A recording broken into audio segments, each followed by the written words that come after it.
సిటీలో ప్లాట్ కొనండి. ఫ్యూచర్ లో మీరు కోటీశ్వర్లుగా మారే అవకాశం కోసం వెంటనే మాకు కాల్ చేయండి. నమస్కారం. కార్తీక పురాణం 15వ అధ్యాయంలోకి వచ్చాం. ఈరోజు కార్తీక శుద్ధ పౌర్ణమి. ఈ రోజున పగలు ఉపవాసం చేసి సాయంకాలం దీపారాధన చేసుకుంటే అత్యద్భుతమైన ఫలితాన్ని ఇస్తుంది. అయితే కార్తీక పౌర్ణమి కొంతమందికి నోములు ఉంటాయి.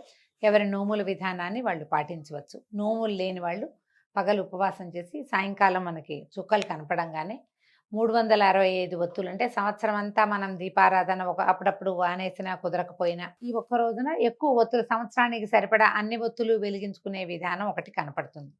మీ ప్రాంతపు ఆచారం ఎలా ఉంటే అట్లా పౌర్ణమి నాడు తప్పకుండా విశేషమైన దీపారాధన చేయాలి. కుదిరితే లలితా సహస్రనామం లాంటివి పారాయణ చేసుకోవచ్చు, విష్ణు సహస్రనామం పారాయణ చేసుకోవచ్చు. విశేషంగా ఎవరికైనా భోజనాన్ని కూడా అందించవచ్చు, స్వయం పాకం ఇవ్వచ్చు. ఏది కుదిరితే అది చేసుకోవచ్చు. దీనికి సాధారణ నియమమే పగలు ఉపవసించడము, సాయంకాలం చంద్రోదయం అయిన తర్వాత పూజా విధానం ముగించుకొని భోజనం చేయటమే కనిపిస్తుంది. మీ అవకాశాన్ని బట్టి చేయండి. అయితే ఏం చెప్తున్నారో చూద్దాం.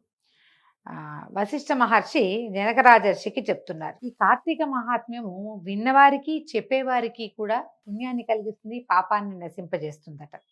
కార్తీక మాసమందు హరిముందర, అంటే దేవాలయంలో నాట్యం చేసేవాడు, భగవన్నామ సంకీర్తన చేసేవాడు కూడా సాయుధ్యాన్ని పొందుతారు.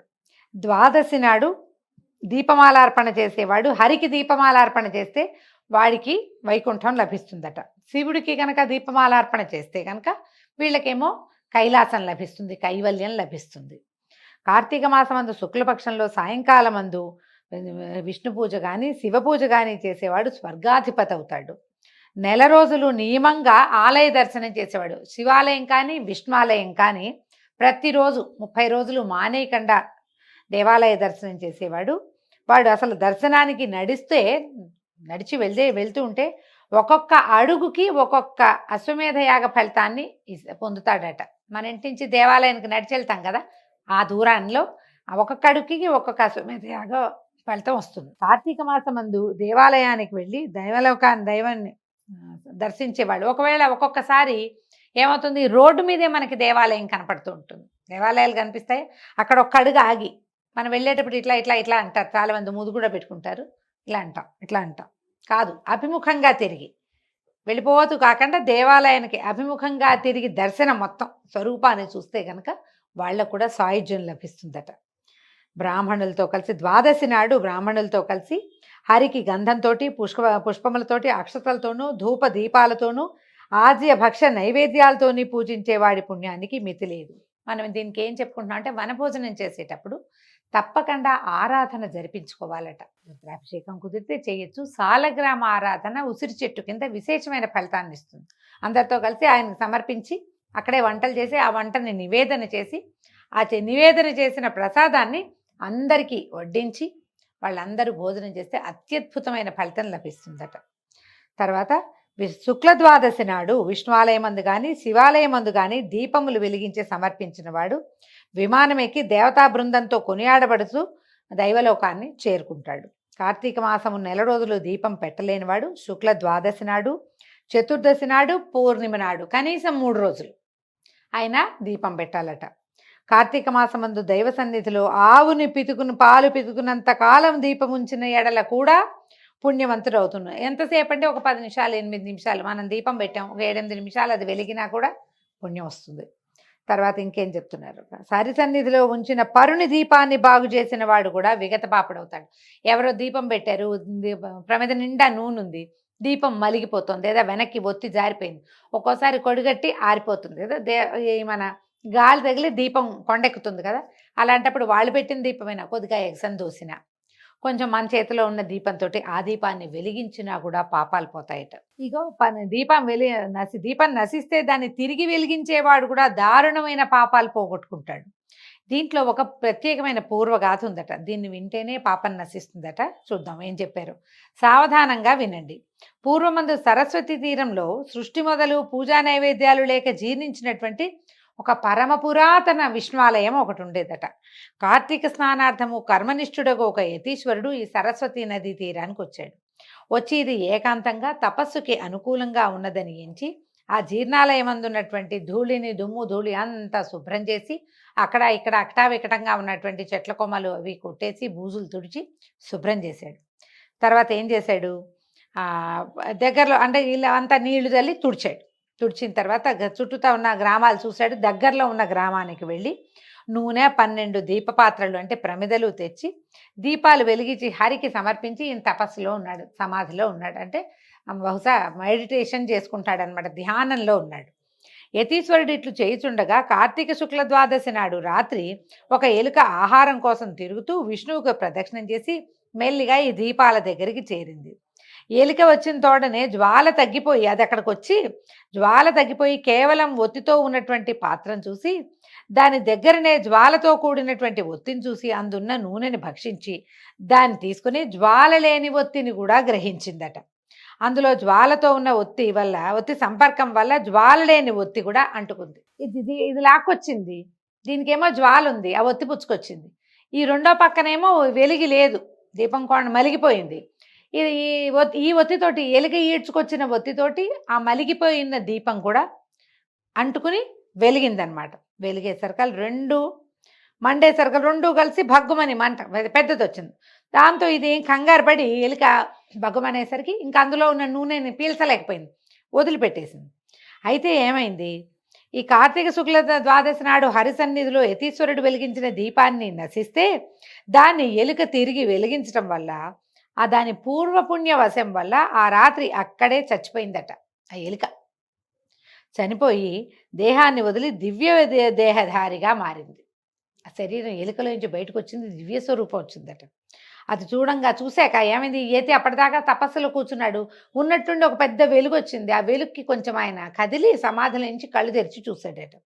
చూసి ఓయి నీవెవడవు, ఇతడికి ఎందుకు వచ్చితివి అని అడిగాడు. అడిగేసరికల్లా ఆ ఎలుకలోంచి వచ్చినటువంటి ఆ దివ్య స్వరూపుడుగా ఉన్నవాడు యతితో ఇట్లా చెప్పాట, ఓ మహాన్భావ, నేను ఎలుకను, గడ్డి తుంపుల్ని వాటిని తినేవాడిని, నిత్యం ఈ దేవాలయం చుట్టూ తానే తిరుగుతుండేవాడిని.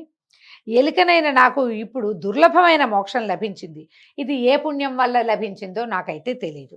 పూర్వముందు నేనెవరిని, నా ముందు కాలంలో నేనెవరిని, ఏం పాపాలు చేశాను, ఏ పాపం చేత నాకు ఈ ఎలుక జన్మ ప్రాప్తించింది, ఈ విషయం అంతా సర్వజ్ఞులు, మీరు మహానుభావులు చాలా రోజులుగా ఇక్కడ తపస్సు చేసుకుంటున్నారు కాబట్టి అదేమిటో నాకు తెలియజేయండి, నేను మీకు దాసుణ్ణి, శిష్యుణ్ణి, మీ దయకి పాత్రుణ్ణి అని పాదాలు పట్టుకున్నాడు. ఆయన ఈ యతి ఆయన ఎంతో కాలంగా ధ్యానంలో ఉండటం అలవాటైంది. ఆయనకి జ్ఞాననేత్రం తెరుచుకున్నది. తన జ్ఞాననేత్రంతో ఈ సర్వము విచారించాడు. ఈ ఎలుక తాలూకు పూర్వగాథ అంతా చూశాడనమాట. అప్పుడు ఆ ఉద్భూత పురుషుడితోటి ఇట్లా చెప్పాడట, పోయి నీవు పూర్వము బాహ్లిక దేశమందు జైమిని గోత్ర సంజాతుడవు, బ్రాహ్మణుడవు, కుటుంబ పోషణ పరాయణుడనవు, బాహ్లికుడు అనే పేరు కూడా ఉంది నీకు. అయితే క్రమంగా ఏం చేసావు నువ్వు, ఈ బ్రాహ్మణుడు అయినప్పటికీ కూడా స్నానం సంధ్యలు విడిచి నిత్యము ఆశతో వ్యవసాయం చేస్తూ వివేకం లేక బ్రాహ్మణుల్ని నిందించేవాడు. ఇప్పుడు వ్యవసాయం చేస్తే తప్ప అని ఒక ప్రశ్న వస్తుంది. తప్పు కాదు. ఈ కాలంలో ఏ కాలంలో కార్తీక పురాణం చెప్పబడిందో అప్పుడు వ్యవసాయం చేసే జనం వేరు, ఆ సమూహం వేరు. బ్రాహ్మణులు స్నాన సంధ్యాదులు నియమంగా చేసి యజ్ఞయాగాదులు చేయాలి దేశక్షేమం కోసం. వాళ్ళ వల్లే పాడి పంట పుష్కలంగా వచ్చేవి, వానలు వచ్చేవి. ఇప్పుడు వీళ్ళు తాము చేయవలసిన పని మానేసి ఎవరో చేసే పని చేయకూడదు. అది తప్పని కాదు, అది వాళ్ళు చేయాలి, ఆ క్రియ వాళ్ళది. ఆశ కొద్ది సంపాదించాలనే ఆశతోటి మనం చేయకూడని పనిని చేయకూడదు, అది విధానం అన్నమాట. దేవపూజని వదిలి నిత్యము శ్రార్థ భోజనము తించు నిషిద్ధ దినములందు రాత్రింబగళ్ళు భుజించేవాడివి. కొన్ని దినాల్లో రాత్రిపూట తినకూడదు. పౌర్ణమి, అమావాస్య ఇలా కొన్ని తిథులు ఉంటాయి. తర్వాత ఏకాదశుల్లో కూడా రాత్రిపూట తినకూడదు. ఆ కాలానికి ఇంకొంచెం ఎక్కువ నియమం ఉండేది. అయితే అప్పుడు రాత్రిపూట కూడా రెండు పూట్ల భోజనం చేసేవాళ్ళు. కొన్ని రోజులు పగళ్ళు కూడా తినకూడదు, ఏకాదశులు పగళ్ళు తినకూడదు కదా. ఈ పగలు రాత్రి భోజనం చేసేవాడు. తర్వాత పిశాచములకు కాకులకు బలి ఇచ్చిన అన్నాన్ని తినుచు వేదశాస్త్ర మార్గాన్ని నిందించుతూ ఉండేవాడివి. స్నానం సంధ్యావందన తపస్సులు చేయవారిని చూసి నవ్వుతూ నిందించేవాడివి. కొంతమందికి ఇప్పుడు కూడా ఈ జబ్బు ఉంటుంది. ఎవరైనా సంధ్యావందనం చేసుకుంటే ఏమిట్రా ఇవన్నీ వేషాలు ఇస్తున్నావు అంటారు తోటి విద్యార్థుల్ని, చేయకూడదు అంటారు. దీనివల్ల ఏమొస్తుందంటారు, ఏ ప్రయోజనం లేని పని ఎందుకు చేస్తున్నావు అంటారు. ఏదో అంటారు, వాడి పద్ధతి ప్రకారం అని చేసుకొని అని ఊరుకోరు, మాట్లాడతాం. అదంతా తప్పే. పూజ చేసుకునే వాళ్ళని కూడా ఇంత పూజ ఎందుకు చేస్తారు, అంత పూజ ఎందుకు చేస్తారు అట్లా చెప్తారు. పూజని పిచ్చిగా చేయకూడదు. అతిగా చేస్తే ఏదైనా తప్పే. కానీ ఇతరుల పూజని నిందించకూడదు. సర్ది చెప్పచ్చు ఏదైనా. అయితే ఇంకా ఏం చేసేవాడు, సుందరి అయిన భార్యామణి ఉండేది. ఆమెకు సహాయం కొరకు నిరంతరము శూద్ర స్త్రీని ఇంటి వద్ద ఉంచుకుని మతివిహీనుడివై నిరంతరము దాంతో మాట్లాడుచు దాన్ని తాను తాకుచూ హాస్యములాడుచు దాన్ని పోషించుచు నీ పిల్లలకు దాని చేత అన్నం పెట్టించుచు కన్యను అమ్ముకొని శూద్రులకు చల్లా పాలు పెరుగు నెయ్యి అమ్ముకొని ధనార్జన పరుడివై ఉంటివి. ఈ ప్రకారంగా బహుద్రవ్యాన్ని సంపాదించి ఆ ద్రవ్యమును భూమిలో దాచి మృతి నొందితివి. ఇటు పాదకముల చేత నరకము అనుభవించి తిరిగి భూమి యందు మూషకముగా జన్మించి ఈ దేవాలయంలో ఉండి దేవద్రవ్యాన్ని అపహరిస్తూ దీపపాత్రలోని తైలమును తాగుతుంటివి. దైవవశం వలన ఈ దినమున నా చేత పెట్టబడిన దీపములు నశించిన దానిని నీవు వెలిగించితివి గనుక ఆ పుణ్యము చేత మూషకత్వం పోయి నీకు దివ్య రూపం కలిగింది. ముందు కూడా నువ్వు ఏంటంటే దీనివల్ల హరిభక్తిని కలిగి శాశ్వతంగా వైకుంఠంలో ఉంటావు అని ఈ ప్రకారంగా హరి ఈ యతి చెప్పినటువంటి మాటలు విన్నటువంటి ఆ ఎలుక నుంచి పైకి వచ్చినటువంటి పురుషుడు యతికి నమస్కరించి ఆజ్ఞ తీసుకుని పాపములను నశింపచేయు సరస్వతి నదికి పోయి త్రయోదశి చతుర్దశి పూర్ణిమ ఈ మూడు దినాల్లోనూ స్నానం చేసి ఆ మహిమ చేత జ్ఞానవంతుడై ప్రతి సంవత్సరము కార్తీక వ్రతం చేసి తన్మహిమ వలన అంతమందు సాయుధ్య ముక్తిని పొందాడు. కాబట్టి కార్తీక శుక్ల ద్వాదశి నాడు భగవత్పరాయణుడై స్నానదాన పూజ దీపమాలార్పణాధికారులు చేయవాడు హరికి ప్రీతుడై పాతకముక్తుడై సాయుధ్యాన్ని పొందుతాడు అని చెప్పబడింది. ఈ విధంగా 15వ అధ్యాయం పూర్తయిందండి. రేపు ఉదయం మళ్ళీ 16వ అధ్యాయంలో కలుసుకుందాము. నమస్కారం.